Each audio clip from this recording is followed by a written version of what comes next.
Hello મિત્રો, શેરબજારની વાતોમાં મિત્રો, શુક્રવારે જીએસટી કાઉન્સિલની મિટિંગ છે અને એમાં ફર્ટિલાઇઝર સેક્ટર આજે બહુ ફોકસમાં છે.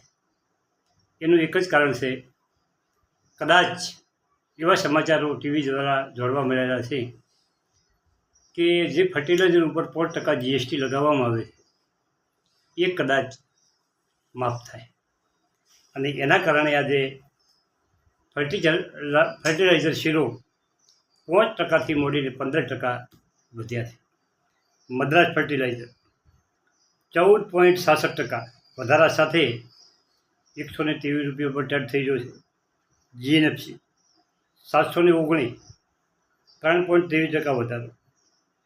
એનએફએલ 13% વધ્યો છે અને 142 રૂપિયા. આરસીએફ 9.56%ના વધારા સાથે 202 અને કોરોમંડળ ઇન્ટરનેશનલ 774 રૂપિયા 4.42% વધારો. ચંબલ ફર્ટિલાઇઝર 485 3.77% વધારો અને જીએસએફસીમાં 5.66%ના વધારે સાથે 253 રૂપિયા પર ટન થઈ ગયું.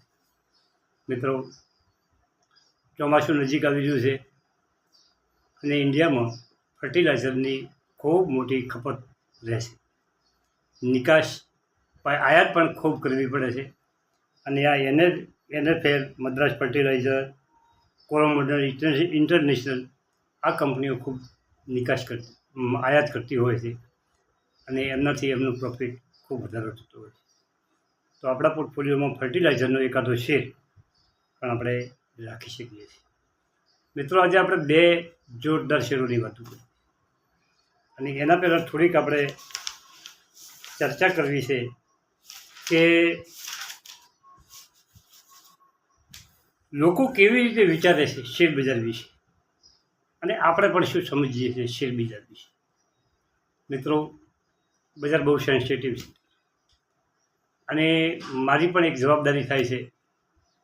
ઘણા લોકો મારા કહેવાથી શેર ખરીદતા હોય એવી એમની કોમેન્ટ દ્વારા મને ખ્યાલ આવ્યો.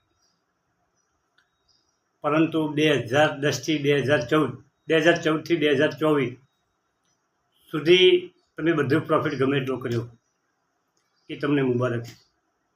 મારો પણ કોન્ફિડન્સ જોરદાર હતો. Railway, defence, solar, fertiliser, chemical. પરંતુ મિત્રો, એક પરિસ્થિતિ બદલાણી છે. કેન્દ્ર સરકારમાં પરિસ્થિતિ બદલાણી છે. ક્યારેય કેવો સમય આવે અને શેરબજાર કેટલું નીચું જાય એ કોઈ કહેવાય નહીં. તો જે મિત્રોને સારું પ્રોફિટ મળતું હોય અને એમની ઈચ્છા અંદરથી હોય કે આપણે પણ પ્રોફિટ લઈ લેવું છે તો લઈ શકાય. આ એક ખાલી એક ટકોર છે અને નાના જેને વિશ્વાસ છે, આત્મવિશ્વાસ છે, પોતાના ઉપરનો વિશ્વાસ છે, બજાર ઉપરનો વિશ્વાસ છે, દેશ ઉપરનો વિશ્વાસ છે, સરકાર ઉપરનો વિશ્વાસ છે, તેઓ લાંબા ગાળાનું રોકાણ કરી શકે. પરંતુ નફો જેને બુક કરવો હોય તે બુક કરી શકે. હવે લોકો વિચારે છે કે આપણે 2000 રૂપિયા રોકવા પડશે એસઆઈપીમાં, તે પૈસા આપણા પાસેથી ચાલ્યા જશે. ના ભાઈ, તમારી મોટી ભૂલ છે. આ પૈસા ચાલ્યા જતા નથી. આ પૈસા તમારા કમાય છે અને તે પાછા આવશે. એ વધારો કરીને પાછા આવશે અને આ રીતે પૈસામાં તમારો વધારો થાય છે. ગરીબ થવાનું પાછળનું કારણ એ મોટું એ છે કે તમે દેખાડો કરવા માટે એટલા મોટા ખર્ચ કરો કે દુનિયાને ખબર પડે કે હું કેવો પૈસાદાર છું અને 10 વર્ષ પછી તમે ગરીબ બની જશો.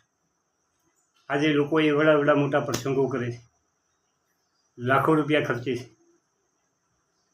પરંતુ એમની શક્તિ ન હોવા છતાં ઘણા એવા માણસો છે ખૂબ મોટો દેખાડો કરવા ખર્ચો કરે છે અને એક આ ગરીબ થવાનું કારણ બને છે. બીજા, તમે શાંતિથી જીવો, તમારી જરૂરિયાત મુજબ ખર્ચ કરો અને વધેલા પૈસા તમે લગાવો અને એનું બજેટ બનાવો અને બજેટ પ્રમાણે હડો તો તમે સરસ રોકાણ કરી શકો. અને રોકાણ કરવામાં શેર બજારમાં તમને ભય લાગતો હોય તો તમે એસઆઈપી કરી શકો છો. મારે 2-3 એસઆઈપીઓની તમને ચર્ચા કરવી છે કે મારા પાસે જે એસઆઈપીઓ છે એમાંથી 2-3 એસઆઈપીઓ ગજબનું રિટર્ન આપ્યું છે. 2-3 એસઆઈપી મીડિયમ ચાલે છે, પરંતુ જે જોરદાર રિટર્ન આપ્યું છે એ એસઆઈપીમાં તમારી સામે મૂકવી છે કે ભાઈ 2,000 મેં રૂપિયા રોક્યા, આટલો સમય થયો છે, મને આટલા યુનિટ મળ્યા છે, એક યુનિટનો ભાવ આટલો છે અને આટલું મારું કુલ આ સુધીનું રોકાણ થયું છે અને આટલું મારે પ્રોફિટ થયું છે.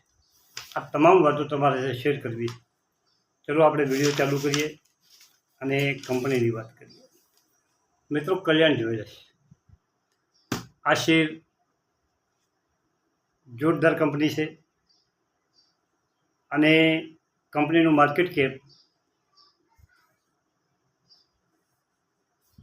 44,197 છે. કંપનીનો 52 વીક હાઈ 449.50 છે અને 52 વીક લો 121.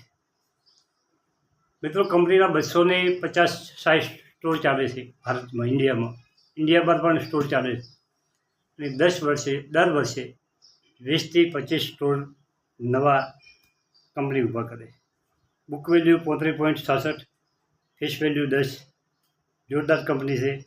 શેર કેપિટલ 1,030 કરોડ છે અને ફેસ વેલ્યુ 10 હોવાને કારણે 103 કરોડ શેર કંપની બહાર પડે છે. ફિક્સ એસેટ 1311 છે.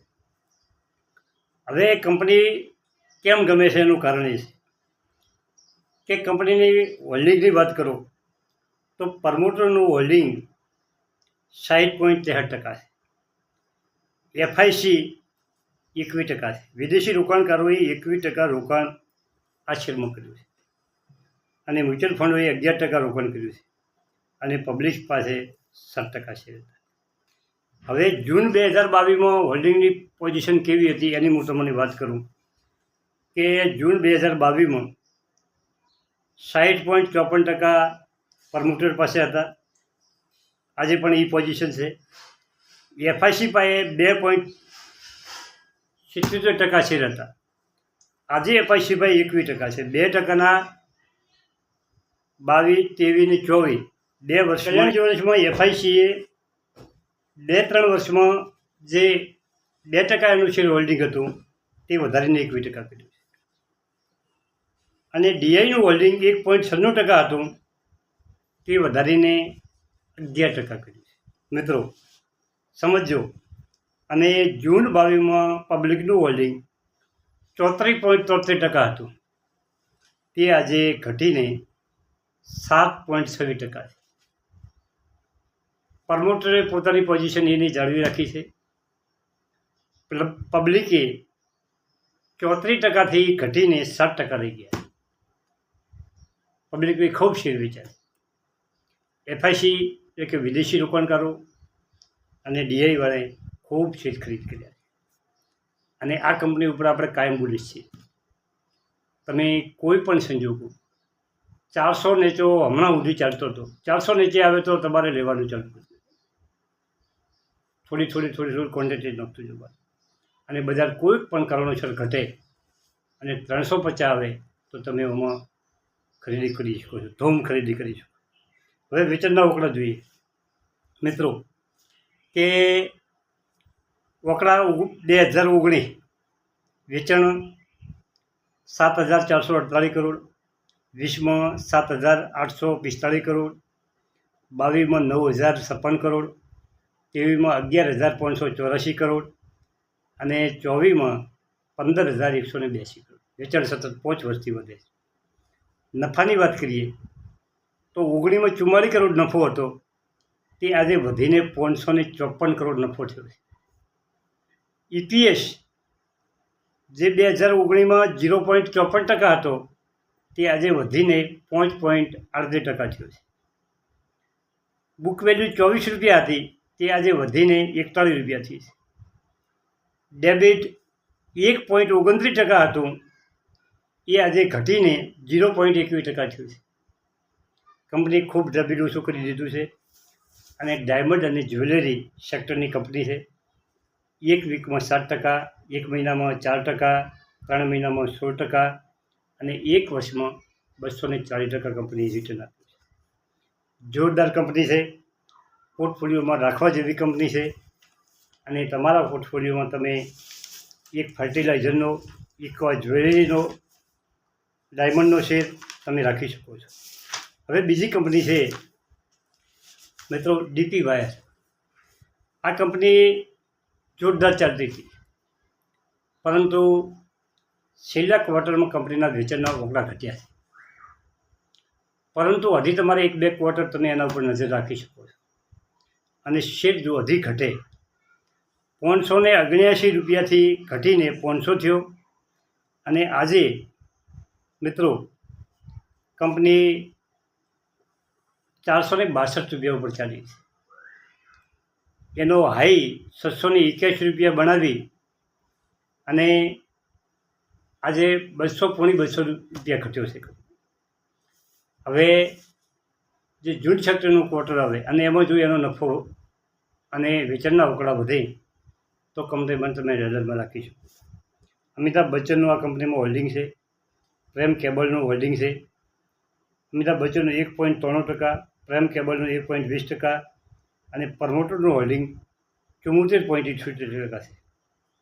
મિત્રો કંપની જે વેચાણ ટીવીમાં 1214 કરોડ કર્યું હતું, એનું વેચાણ 1025 કરોડ થયું છે.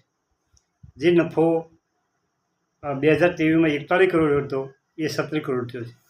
સામાન્ય ઘટાડો છે, પરંતુ કંપનીએ સહેજ ઘટ્યો છે, પરંતુ રડારમાં રાખવા જેવું છે. 1-2 ક્વાર્ટર છોડી અને જો ઓકળા સરસ આવે તો કંપની પકડી શકાય એવી. ખૂબ ઘટ્યો છે, નીચામાં ઘટ્યો છે અને વધતા વાર થશે. પરંતુ જો વેચાણ અને નફામાં ઘટાડો થાય તો આ કંપની તમારે છોડી દેવાની છે. થેન્ક યુ, આભાર.